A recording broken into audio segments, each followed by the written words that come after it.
Hi, I'm Kate Heartfield. And I'm David Reevely.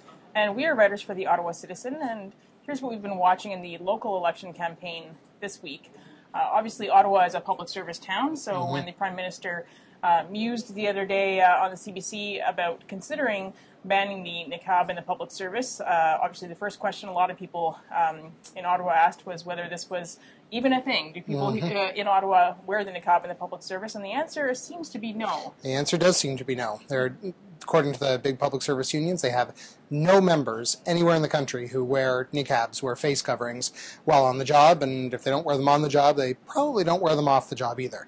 So that raises the question, what's the point of this? Yeah, I mean, I think it plays into the larger narrative across the country of getting at these values questions, but the practical consequence of the policies is basically nil. Yeah, and I suspect that in Ottawa, if anything, it'll probably do even more harm to conservative fortunes because people who actually work in the public service know that as a matter of policy, it's a complete absurdity. Yeah. So we'll see if anything changes on the ground because of that.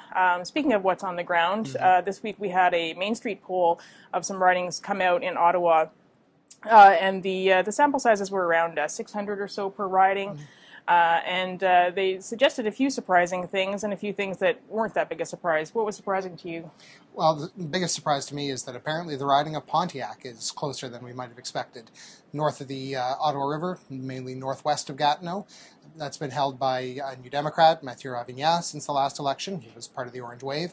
But it appears that the Liberal candidate there is hot on his heels. Yeah, Will Amos is a strong Liberal candidate. He's an environmental lawyer and knows a lot about the issues that are important in that riding.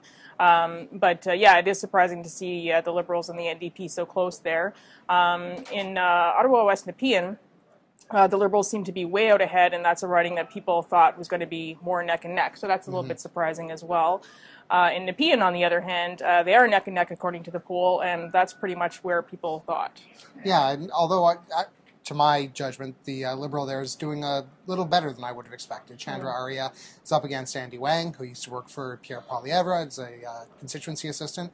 And Wang has a fair bit of support from the Central Conservative Party, so the fact that the Liberal is actually leading him slightly, depending on exactly which poll you look at, that's a bit of a surprise to me.